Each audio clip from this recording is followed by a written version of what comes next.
My fiance came out as a lesbian and told me that everything we shared together was a lie. Now everyone is telling her how strong and brave she is while no one cares about me. My ex, who I'll call Dana, and I had been together for 7 years, and I thought that she was bi from the beginning. That's what she said, and she openly told me about her past relationships with girls, but I never cared because it wasn't a problem at all to me. We never had any big fights or arguments, just small things, and we always sorted out everything. So, after 7 years of our relationship, I decided that it was the right moment to ask the big question because we were deeply in love, financially stable, and already living together. I prepared everything to make it as romantic and unique as I could, and when I finally asked her, she hesitated but then said yes. That's when the problem started, because I didn't understand why there was hesitation. When I asked her, she only replied that she was nervous, and I didn't press any further because after all, she did say yes. When it came to telling our family, it was basically only her family because I lost both my parents when I was 20 and my little sister when she was 17. We told this to her parents and our friends, but even here, some things were off because her parents were faking happiness, and I didn't understand why, while our friends were super happy and were already suggesting ideas for our wedding. 4 months passed, and we were planning our wedding when the day arrived. I came back home from work, and she was waiting for me with her bags ready. I asked her what was going on. She told me, "Listen, I know this is going to be hard for you, but I'm not bi, I'm a lesbian. My parents have known this for 2 years, which is why they weren't happy and were faking it. Please, I beg you, don't make this difficult. Just let me leave. Don't cry, don't beg me, and don't scream. Let's handle things like adults." Then she drove away. I stood there on my feet for about an hour in shock because I couldn't believe it. We went from planning our wedding to Dana coming out as a heartless and cold girl that I couldn't recognize. The worst thing is that 3 months have passed since that day, and literally no one has ever texted me or called me to ask how I was, if I was fine, or if I needed something. Not her parents, not her, since she also blocked me that day, and not even our friends. No one gives a damn about me at all. In these 3 months, I've been hospitalized 3 times because I lost extreme weight and have insomnia. I just work and come home, nothing else. While everyone is praising her for coming out, applauding her for finally realizing she was a lesbian, and celebrating her courage to be herself after years of struggling to find her true identity. Right now, I'm not even capable of being mad, I'm just in disbelief about what happened, how fast it all happened, and that no one gives a damn about me because her coming out is considered more important than her ex. Screw them all. Edit. I hope to come here again in a few months and read all this again and believe you, but right now I can't.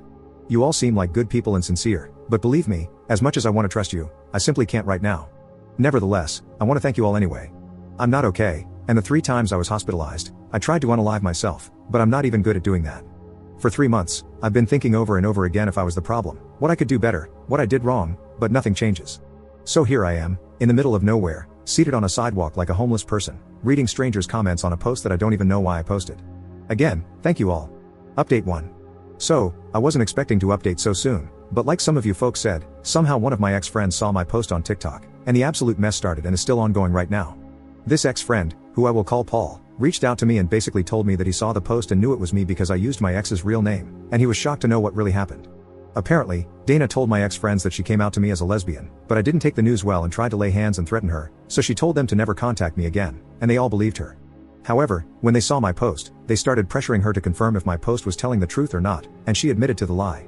Since Paul's text, I received a ton of texts and calls from everyone asking me how I'm doing, if I'm fine, and expressing apologies for believing Dana and not reaching out to me first. But then there's the real issue, Dana. She texted me asking for forgiveness, saying she's sorry for how badly she treated me and admitting that she invented everything because she was afraid of losing friends. Unfortunately, that's not all. I also got a text from her girlfriend, who I'll call Mary, and basically, she told me that she's sorry for Dana's behavior and for what she did. Here's the issue, she knew Dana for a year, but Dana never told her about me and always talked to her about me as a roommate, so she's considering leaving Dana. As for me, I created a new group chat including them all, even Dana and Mary, and told them that I'm not changing my mind about forgiving them. I mentioned that I was considering suing Dana, partially true because I'm not sure if I'll go through with it, and that if they, my ex-friends, were decent humans, they would have texted me asking if I was out of my mind to lay hands on Dana or just insulting me via texts if they really cared about me. Then I added some personal things about Dana and blocked them all. However, my blocking method isn't working because they continue to harass me with texts and calls from other numbers, and even getting other people to call and text me. Crazy stuff is happening, and I still can't believe this mess because I keep thinking it's all a nightmare and I need to wake up. Unfortunately, it's all true.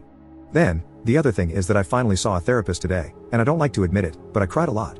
I never worked on accepting that my parents and sister are no longer here, and then this thing with my ex added to it, making me explode.